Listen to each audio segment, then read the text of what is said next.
And so today I want to continue with the readings about the Advent season and the birth of Jesus. I've been working through the joyful mystery of the Rosaries for the last 2 Sundays, the Annunciation to Mary, that she was to be the Mother of God, the visitation with Elizabeth, the birth of the child, and today the presentation in the temple of the 8-day-old baby, and then the finding in the temple at age 12. A reading from Luke chapter 2. And when the time came for them for their purification, according to the law of Moses, they brought the infant up to Jerusalem to present him to the Lord. As it is written in the law of the Lord, every male who first opens the womb shall be called holy to the Lord. And to offer a sacrifice according to what is said in the law of the Lord, a pair of turtle doves or 2 young pigeons. Now, there was a man in Jerusalem whose name was Simeon, and this man was righteous and devout, waiting for the consolation of Israel, and the Holy Spirit was upon him. And it had been revealed to him by the Holy Spirit that he would not see death before he had seen the Lord's anointed one. And he came in the Spirit into the temple.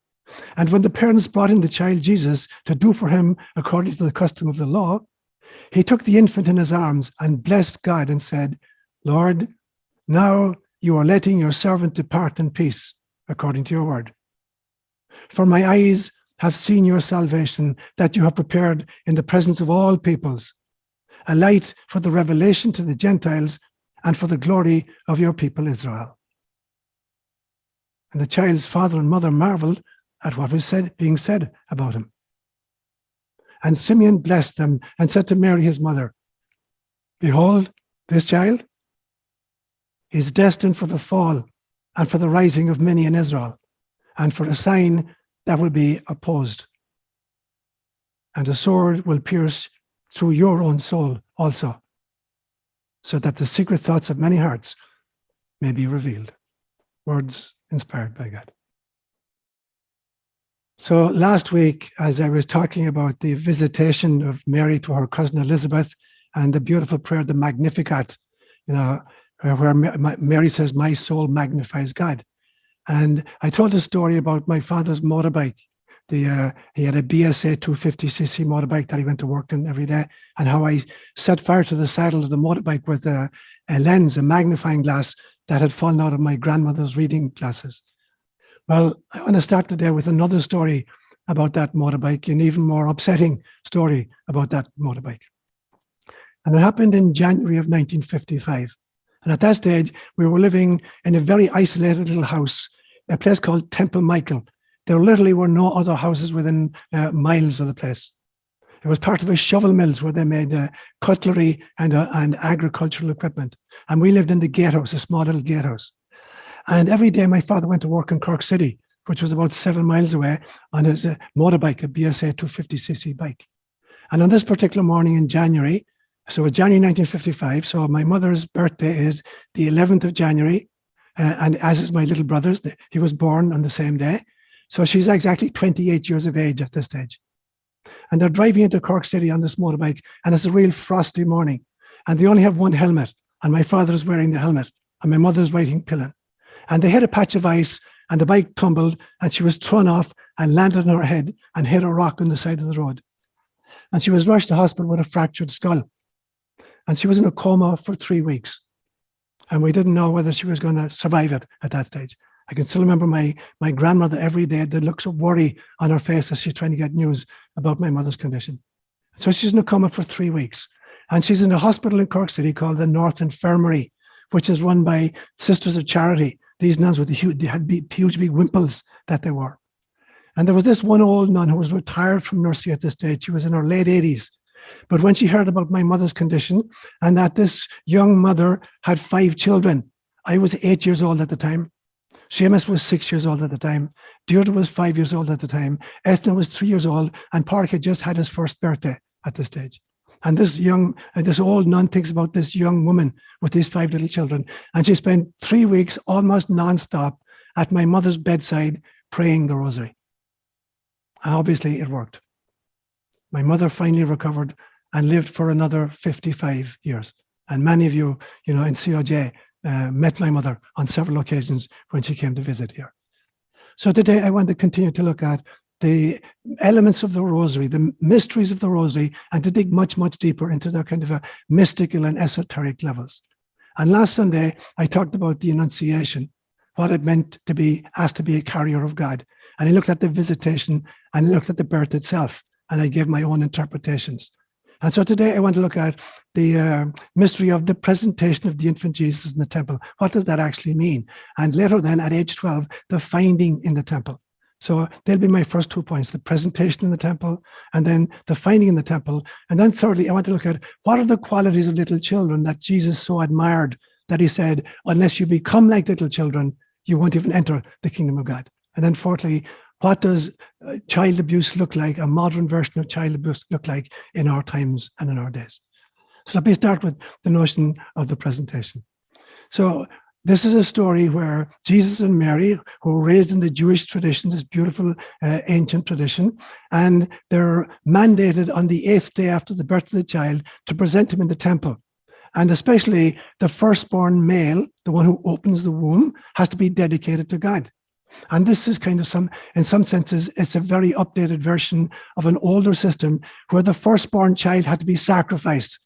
Because way, way, way back in human history, before we understood, the connection between birthing a child and God, we thought that children came from the gods, particularly the firstborn. And so the firstborn had to be returned to God in a child sacrifice. And then eventually you could substitute some other life form. And so in this instance, they were mandated to substitute 2 young pigeons or 2 turtle doves in lieu of killing the child, thus giving him back to God. And so what does it represent? It represents that these young parents are trying to induct their newborn into a wisdom tradition. Because it is very important that when a child is born, that it is inducted not just into the nuclear family, or not even just to the extended multi-generational family, but into the culture's wisdom tradition. We have a great saying in Swahili, kulea mtoto huwakazi ya kijiji kizima. The work of raising a baby is the work of the entire village. But if it takes a village to raise a baby, it takes an entire culture to help it identify with its soul self. So the work of the culture is to help the child to identify its own soul self, the fact that it is indeed an articulation of the divine. It takes a whole culture, a whole wisdom tradition to do that. And so this is what they're doing now. They're taking this extraordinary wisdom tradition that we call Judaism, and they're inducting the little baby into it. And so that in his formative years, he'll be opened up to this deep, esoteric, spiritual tradition.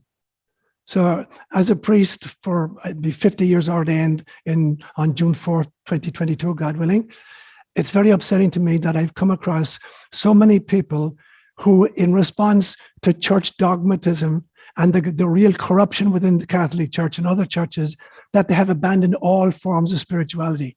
And they're now raising their children in a de-divinized world, in a demythologized world, in a secularized world in which there's no sense of the mystical and no sense of the esoteric.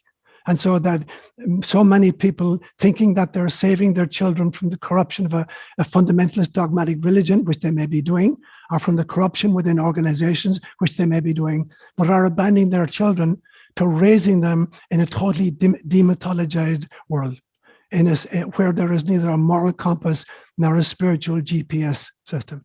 And so every time I'm asked to do a baptism for young parents, I ask them, I'm not asking you to come back to the Catholic Church.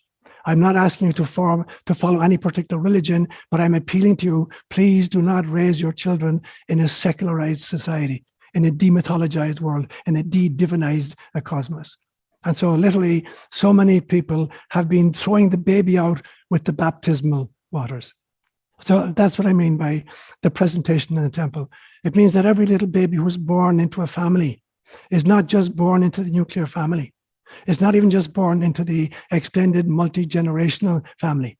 It's born into a culture, and that culture needs to embrace the totality of the baby, not just his physical well-being, but to realize that this is an incarnated soul, that this is an eternal being that was never born and will never die, and to make sure that that element of the child is brought to the fore, and that the child doesn't just identify with its physicality, but rather with its immortal soul. So that's what I think of when I think of the presentation in the temple.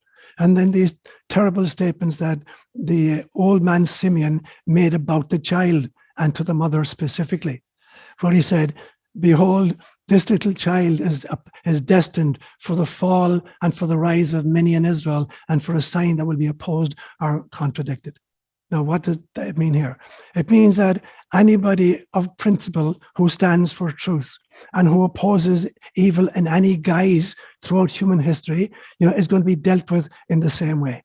So that any one of us that's principled and takes a stand on any of the great psycho-social political issues of our times is going to be vilified and contradicted and opposed. That is what he's offering. This is the destiny of anybody who's awake, of anybody who sees the world in which they live and want to take a stand against the secularization of society.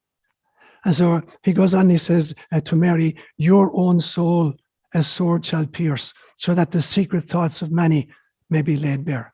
And this is true again and again and again in society. There are just different versions of it.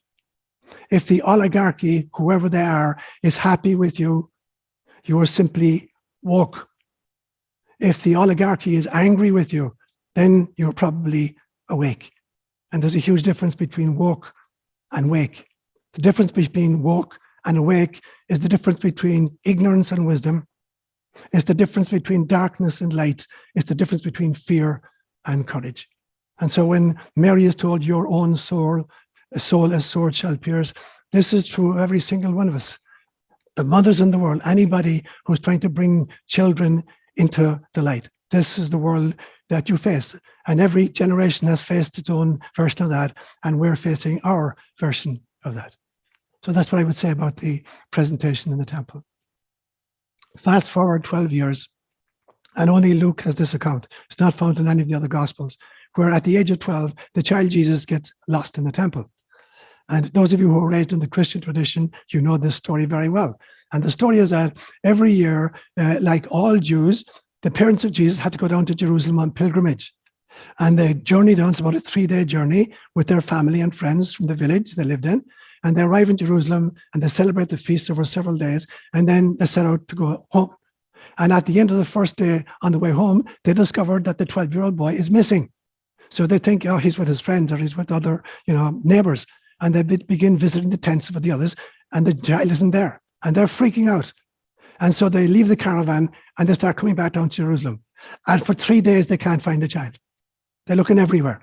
And finally, they go back into the temple. And there he is sitting down with the wise ones of Judaism, speaking to them, asking them questions. And they're amazed at his eloquence, and his wisdom.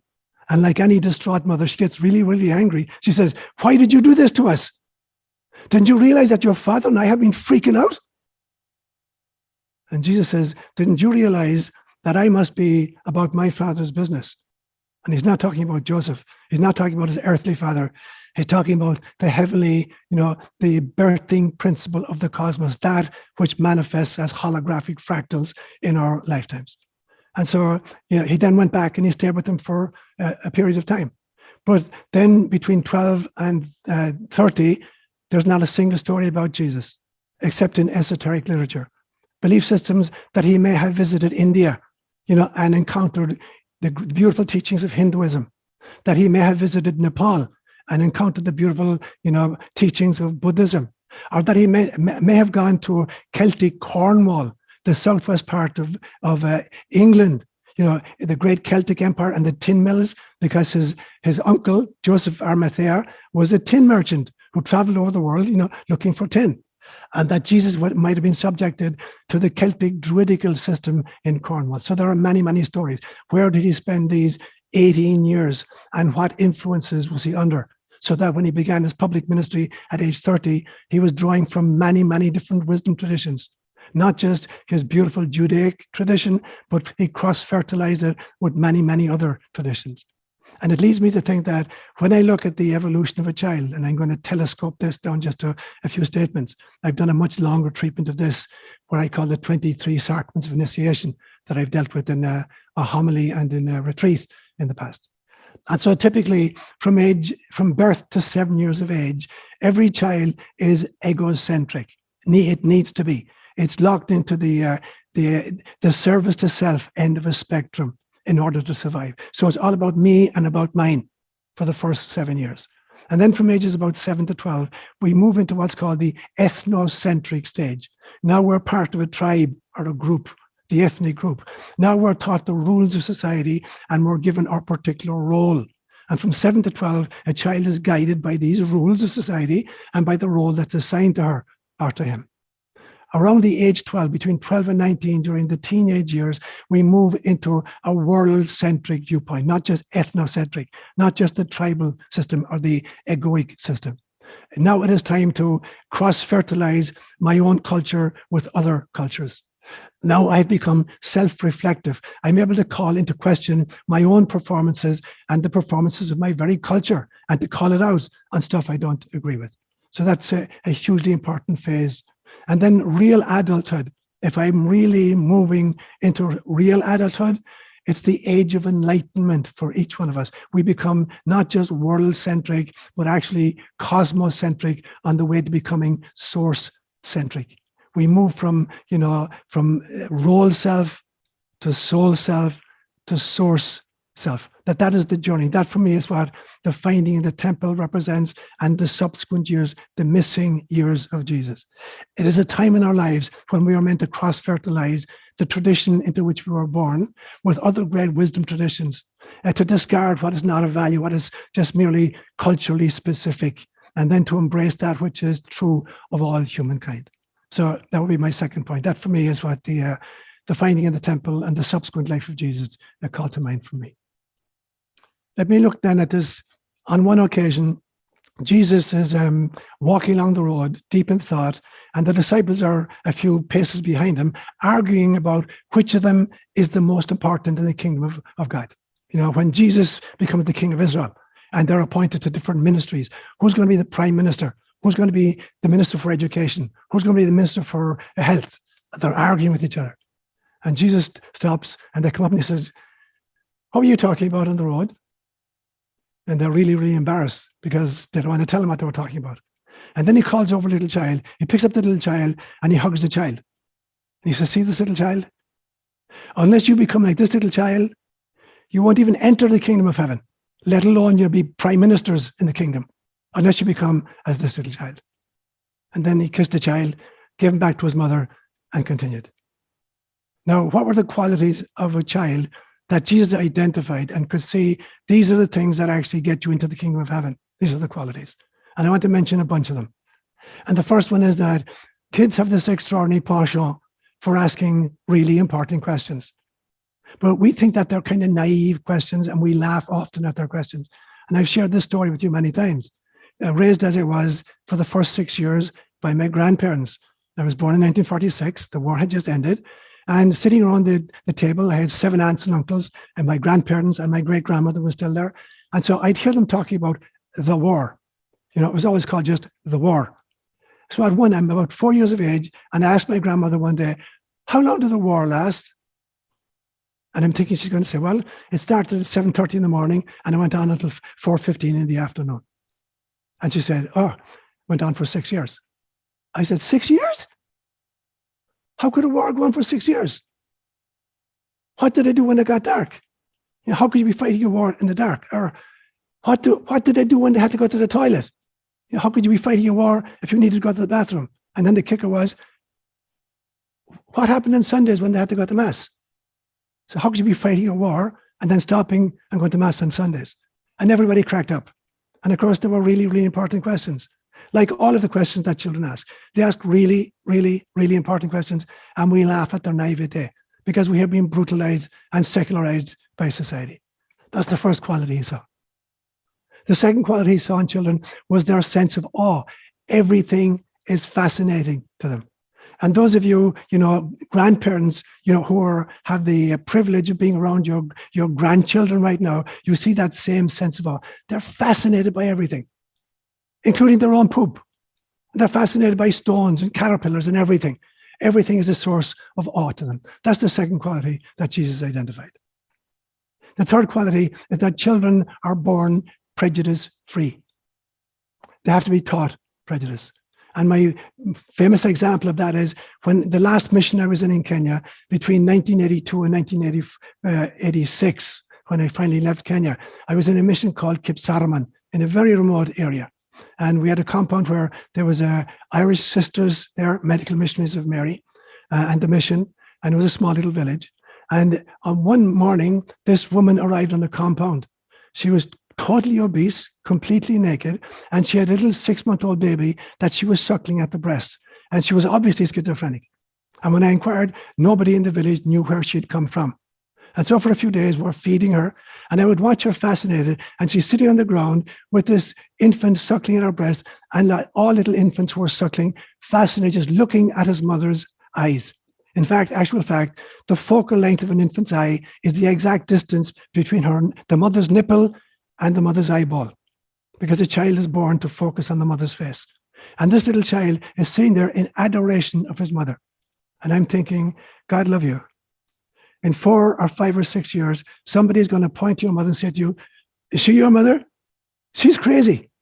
That woman is crazy. Look at her. She's crazy. But for the moment, the child can only see God, because that woman is God. I don't give a damn about her nakedness, or her obesity, or her schizophrenia. She's God to her little infant. And that's what Christ says. Children have to be taught prejudice. It's not part of the package. The fourth thing he saw was their extraordinary ability to forgive.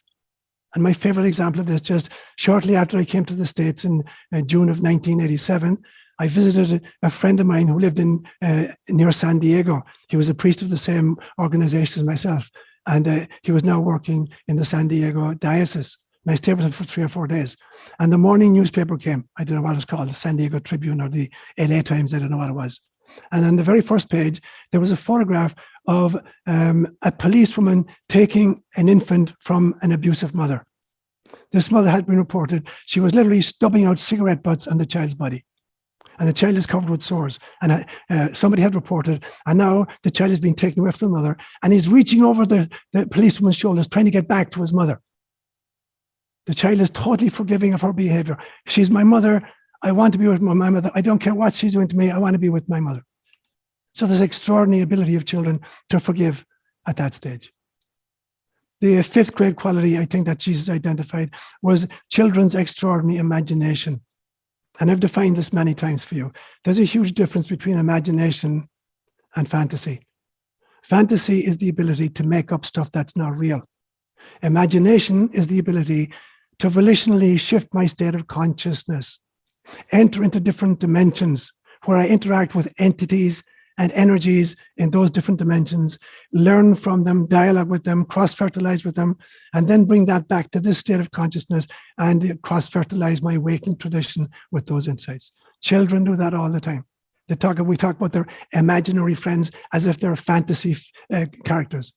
And of course, they're not fantasy characters. They're real beings who live in different dimensions that only the child can witness until we beat it out of them through education. And so imagination is hugely important for a child. And then finally, there's this extraordinary sense of fair play that children naturally have. How often does your child say to you, it's not fair?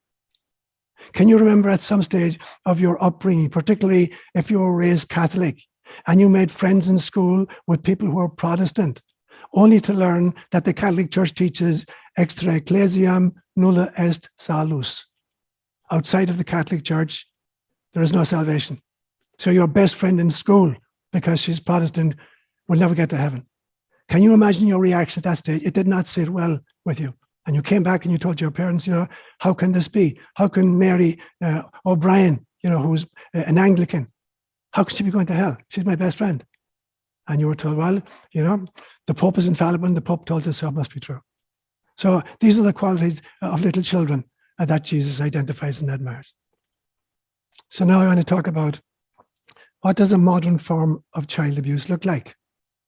And again, Jesus will say, talking of little children, if anyone causes one of these little ones to stumble, better for those people who do that to have millstones tied around their neck and thrown into the depths of the sea, because their angels always look upon the face of my Father in heaven. So what are the forms of child abuse he might be talking to us in our times? And the first one is, I believe, what has happened to our education system, because there's a huge difference between schooling and education. Because schooling brings boredom, where education brings awe. Schooling brings indoctrination, where education brings imagination. The word education actually from the Latin, educatio. E means out of, and ducatio means to lead. So educatio literally means to lead out from inside of. So education is not about pouring factoids into empty vessels, which is what's happening often in the school system. It is about drawing forth through the child's imagination the real truths that reside there, and following their interest and their sense of awe. And so again and again and again, we're forcing kids through a schooling system which has nothing to do with awe and nothing to do with imagination and nothing to do with education, but a lot to do with boredom and indoctrination. So that's the first form of child abuse I would like to identify. The second one would be teaching kids to be prejudicial. It's really upsetting to me that in our school system right now, that kids are taught to be color conscious and to be racist. That little kids, literally in kindergarten, are forced to stand in a line and to wear a hat that says, I'm an oppressor or I'm a victim. Totally against what Martin Luther King Jr. told us way, way back, that I hope to live in a world in which my children will not be judged by the color of their skin, but by the content of their character. That an entire school system at this stage seems to be dedicated to creating color consciousness and racist ideologies, to identify self as being oppressed and other as being victim in the same little classroom, to line up 5 and 6 year olds and give them hats that identify them as I am an oppressor or I am a victim.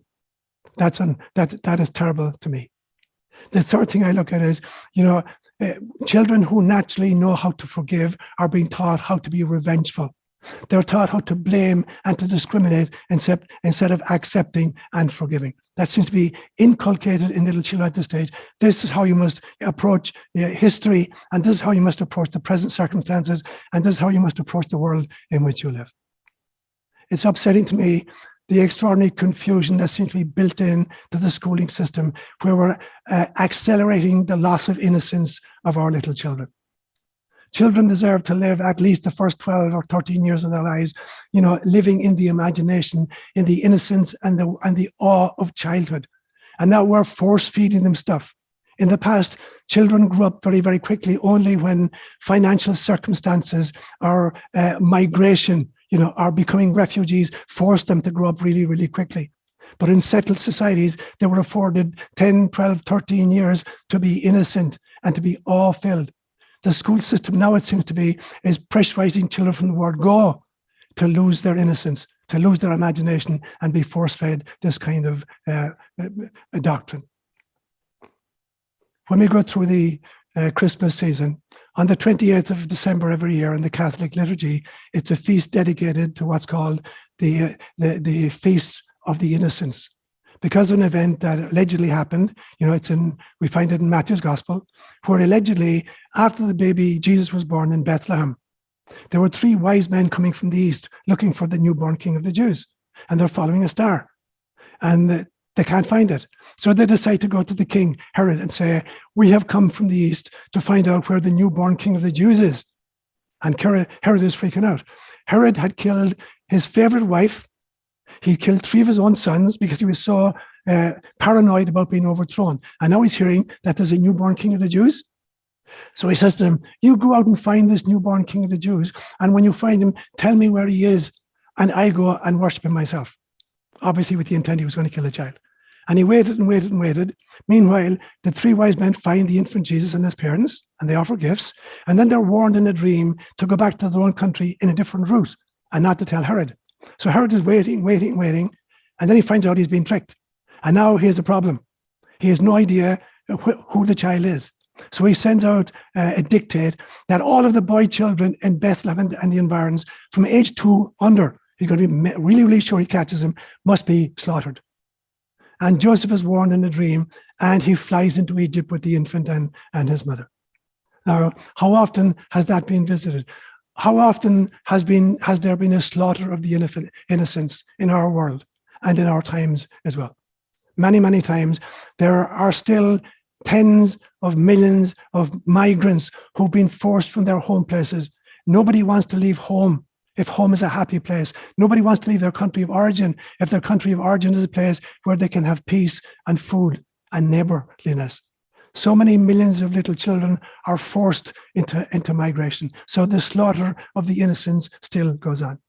And often it's by military conquest or warfare, but more often it's by financial warfare, where a world economic model has been set up that is forcing so many millions of children into poverty and thus into migration.